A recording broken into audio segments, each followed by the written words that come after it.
is Kelly Klasson, and I'm originally from Warren, Michigan in the States, but I currently reside in London, Ontario, and I'm 44 years old. I have one brother. He's 2 years older than I am, and he lives in North Carolina with his wife and his son, and we actually are not really in communication that much. I see him usually once a year. I had a bit of a difficult childhood. I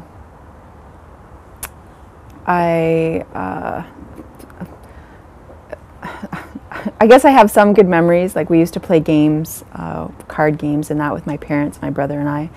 But it was full of challenges and difficulties.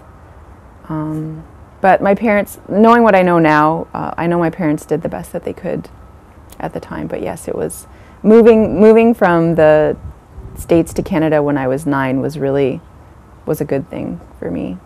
I was raised Roman Catholic, and when I was little, like when we lived in Michigan still, we went regularly to church, and I went to Sunday school as well. And then when we moved to Canada, I started going to a Catholic school.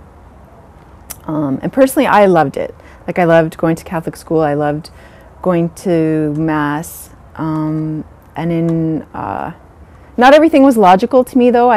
Even when I was little, the idea of original sin was very disturbing to me. The thought that if a baby died without being baptized, excuse me, that they would go to hell was like, I remember questioning, like I was in maybe grade 4, grade 5, and I remember questioning the teacher over and over again, because I'd held babies and they're so pure and there's no way. That didn't make any sense to me at all. And finally he just stopped. Like, when I'd raise my hand, he just stopped asking me because I couldn't wrap my head around it. It didn't make any sense. It was illogical to me that a baby would go to hell if it wasn't baptized. So, I mean, I did question it quite a bit, but I still loved the foundation. And in grade 6, I started going to morning mass and like reading at the services and stuff like that. And I got to read on Palm Sunday, which was quite an honor for someone my age. So I loved it. I loved going to church very much. Up until around grade 7 and grade 8. So in grade 7, a young priest came to the church, and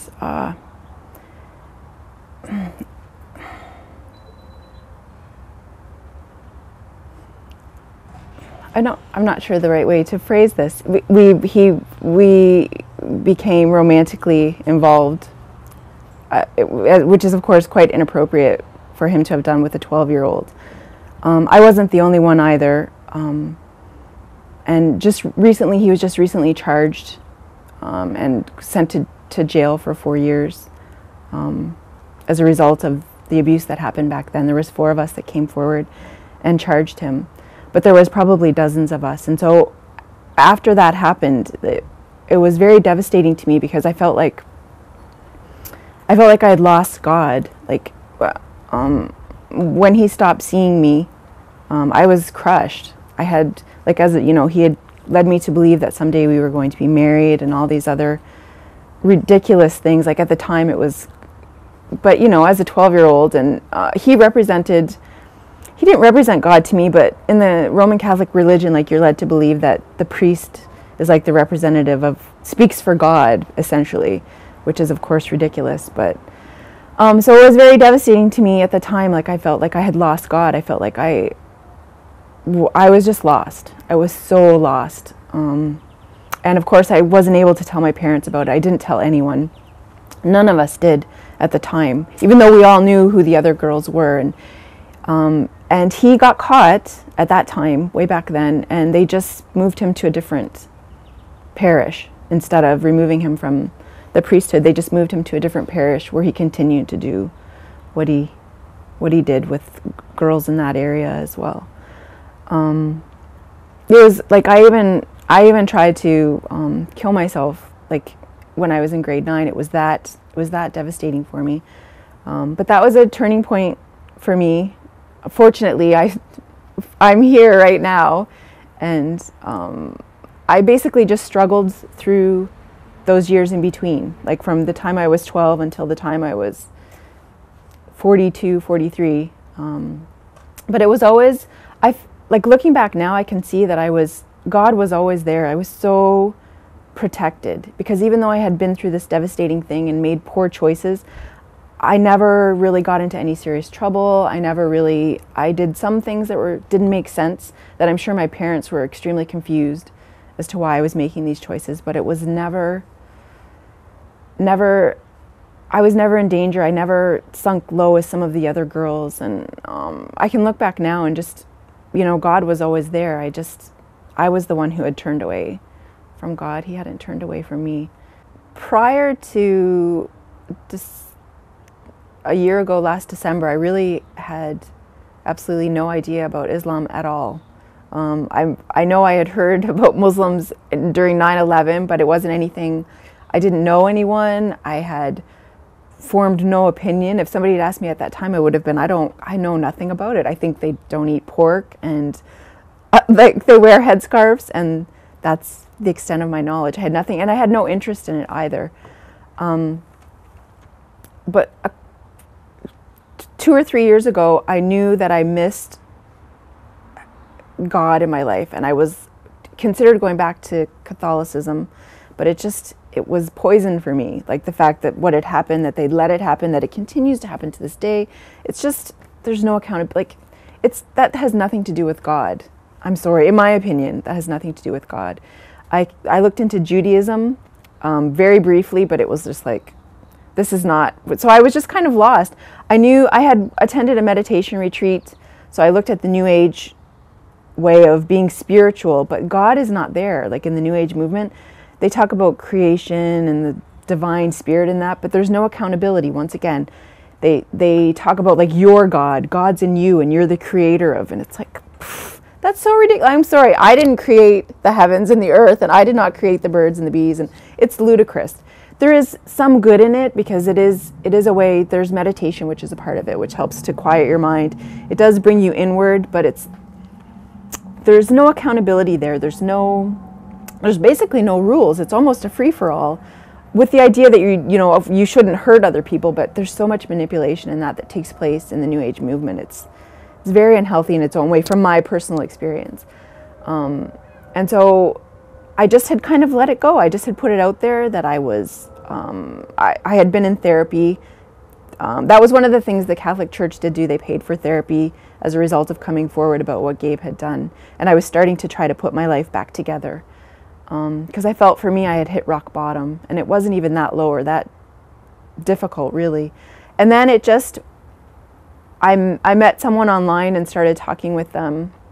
And they were a Muslim. And that didn't mean anything to me. Sent me a few lectures, and the lectures actually were of Brother Rajabali, I believe, is in Dearborn. And the first lecture that I watched, which was, he talked about original sin, which of course, because I had had such difficulty with as a child, it was perfect. And he talked, and I think the lecture was probably 30 minutes long. And at the end, I knew that this is what I had been looking for my whole entire life, was Islam. Just from that short lecture, it was, the things he talked about, it was logical. Like the original sin, and he talked about Adam and Eve and everything, and it just resonated with me. And so that was the beginning. From there, I just started watching everything I could find on YouTube. I started reading ebooks. I knew then, even though I didn't know the process to come to it, that's when I knew. But I didn't really know anyone else who was a Muslim, other than the person that I spoke with online. And even then, I started reading about the 5 pillars and about praying and stuff like that. And that was in December of 2012 that I first started, on my birthday, that I first started to learn about it. The more that I studied and the more that I learned, the more sense that it made. And I believe it was in, and I had even read about how to become a Muslim, and that you could just, it was something that I knew it was just a matter of time before I was going to take the Shahada, announce. I'm not sure the right way to describe that. It was just it wasn't a question of if, it was a question of when. And I just had a day where I was feeling really sad and lost, and I just basically just got down on my hands and knees, and I was just like, I just, help me, show me what to do. It was like reconnecting with God after all those years. It was beautiful and simple. It's simple. Like, that's the beauty of Islam. It's like there are challenges, and sometimes it doesn't feel easy, but it is simple if you can let it be simple. God doesn't want us to have to struggle, and I don't believe God wants us to have to struggle and have hardships. It happens, but it's like when you have that foundation and those roots, and you can feel that connection to something outside yourself, it's never really that difficult. What the next step that happened is I wanted to learn Arabic. I bought a Quran, but it was, and it's a straight translation. There's no footnotes or anything in it. I didn't want, I wanted to just read it for myself. Some of the things that I didn't understand, but they're becoming more clear as I'm doing other study too. So I read everything that I can get my hands on. I do also have other Qurans now that have the footnotes in that, because there are some things that, being very new to it, there were some verses that needed, that I didn't quite understand. But on a whole, it was beautiful. Reading it is beautiful. Whenever I feel upset or about anything or angry, I take some time and I go and sit down, and I'll just pick up from where whichever. I try to read a chapter at a time. And when I'm feeling upset, I sit down and read, and it's instantly relaxing and calming. And somebody had recommended that to me, a sister. She's like, well, if you're just feeling upset or your kids are acting crazy, just go and sit down and, read some verses, and you'll be amazed at and it's true. It's true. It's beautiful. It's just beautiful. And I love to read. So I've read many things, and I've even read the Bible as a young person. And while the Bible is beautiful in its own way, and there's some amazing things in there, it's very different. And my favorite verse, and it's funny, 33 for whatever reason is a very special meaning to me. I can't even tell you why, it just does. So I think the first thing I did was, when I got my Quran, I had to wait for it to come in, as I looked up verse 33. And it's the verse about self-purification, and and that reminds me of the Gnostic path as well, the path of self-purification. And to me, that's what Islam is about. It's about self-purification. It's about to bring you closer to God. It's about purifying your thoughts and your body and your spirit and your emotions, and it guides you to that too.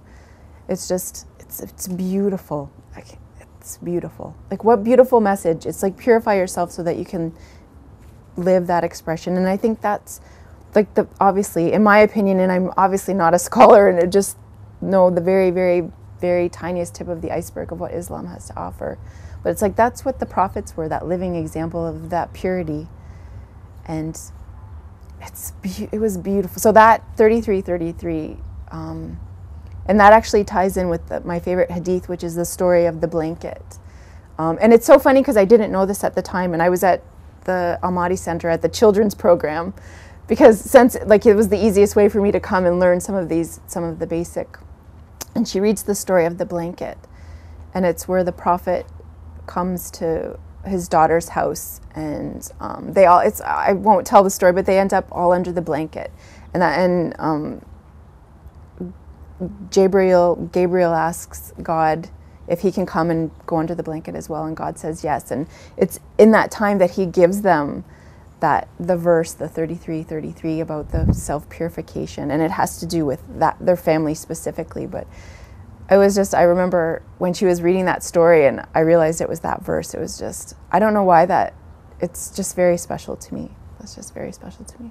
Actually, how I came to follow the path of the Ahlul Bayt is, that in itself is interesting, because many years ago, about 8 or 9 years ago, I had read a book called The Tao of Pooh, which is about Taoism based on the stories of Winnie the Pooh.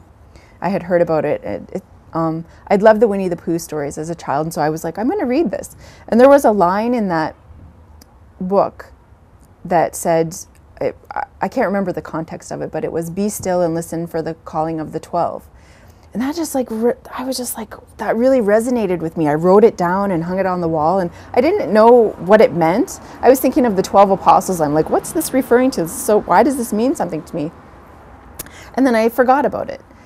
And then as I was studying more about Islam and learning a little bit about the Sunni and Shia differences, and I looked on Wikipedia of all things, I looked up Shia Islam on Wikipedia. And then I saw this thing that talked about the 12er Shias, and then I remembered that line that I had read, and I was like, that's what it meant. This is for me. This is where I need to go. This is the direction I need to go in. And that's when I knew. And it was probably 2 months later before I actually did my Shahada at the Shia, but that was like, I just knew. And I love learning about the Imams, and especially Imam al-Mahdi, and it's fascinating to me. It resonates with me. It resonates with my heart. And Imam Ali is, of course, he's the most inspirational to me. And it was, in our culture, we get so caught up, maybe even as Muslims, we get so caught up in how things look and how many degrees we have on our wall and what car we drive and or how big our house is. And he was like the antithesis of that. Like, you know, the story where the shirt where he has, you know, he himself wears the poorly tailored shirt and gives the good shirt away to, like, that's the example that we should be following. And you know, how he fed all those people, and no one knew who was dropping the food off until after he had passed, and then the food wasn't being delivered anymore. Like, it's like, what an amazing personality, and his patience to wait. And I only know the very littlest, like, I'm only just learning. Like, I'm just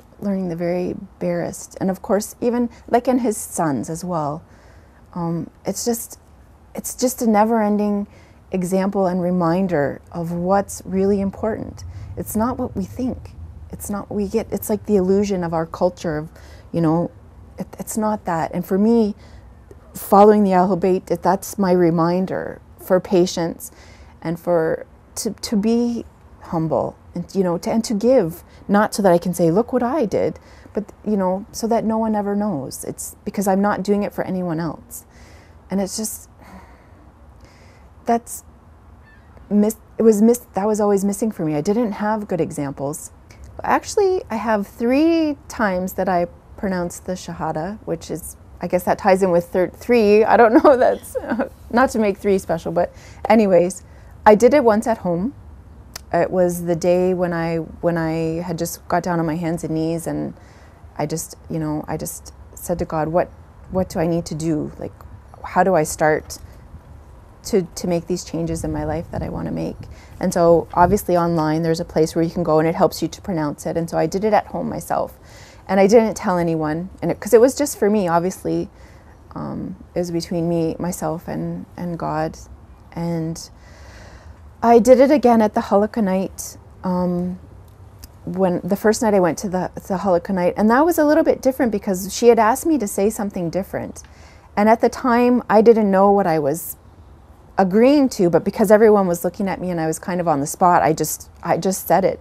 But she talked about things that I didn't, it wasn't just the basic, I believe in one, you know, the one God, and that Muhammad is his last and greatest prophet. It was very long.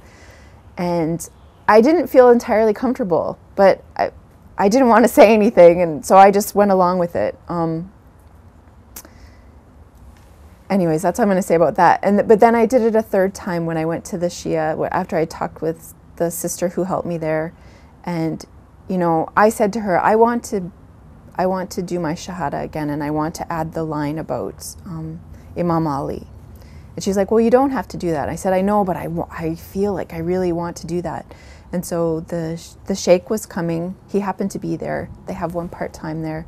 And I went there after, and he helped me to pronounce it. And he didn't include the line about Imam Ali. And the sister said to him, you know, that I would like to say that extra line. And he was like, oh, you don't have to do that, which was meant a lot to me that he said that, because there is no, and that's my experience of being a Shia, there is no pressure. No one tells you that you have to do anything. But I was like, no, I really, really want to do this. And so I did. And then afterwards, he went behind me on one side, and he recites what is recited when a child is born. And it was very special. That was very special. It meant a lot to me.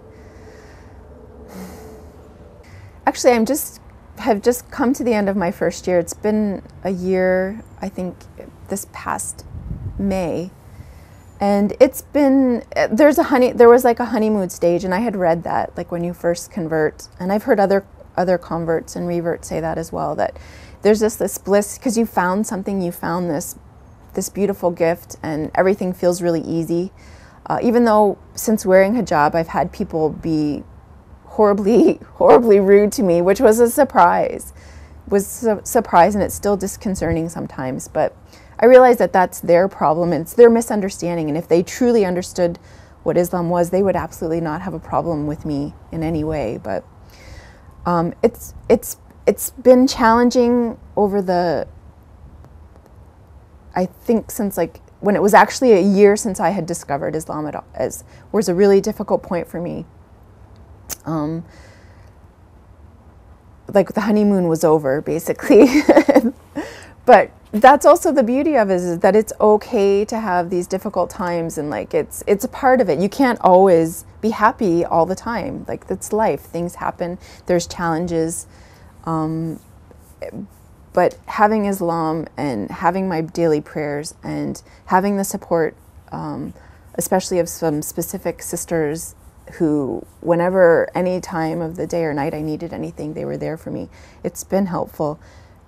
Having felt rootless for so many years, it's like I just feel now like I'm really starting to put roots out and building a solid foundation for my future. And Islam is fundamentally a part of that. And there's so many examples from the prophets. And if I feel lost or unsure, if I remember to take the time to read Quran or to dig a little deeper to find, what to do in this situation, or even ask the questions. There's wonderful support online for any question you could possibly have that's answered to the best of their knowledge. It's been difficult in many ways, but it's also been good. But it's life, right? There's difficulties and everything. But I'm looking forward to moving forward the rest of my life with this foundation that I have now, and I really feel like it's becoming solid. My first Ramadan was amazing, and it's been my only one so far, and I'm really looking forward to the upcoming one as well. And I knew that it was going to be good. I had done some fasting prior to get ready. I accidentally fasted the 3 days, is it Shaban? I accidentally fasted those 3 days that you were supposed to by accident, but that was my first experience with it. It's not a secret. It's well known that fasting is good for you. It's for health. If you're not feeling well, the best thing to do is you give your body a rest from digestion. Digestion takes so much energy. And so I loved it. I was concerned that I'd be able to go, because 3 days is very different than going the whole month. But inshallah, thanks to God, it was easy. It was easy for me. I loved going for iftars. I loved the community, and it just happened for me. I have 5 children. My sons are older, and I have 3 younger daughters, and it just happened through circumstances that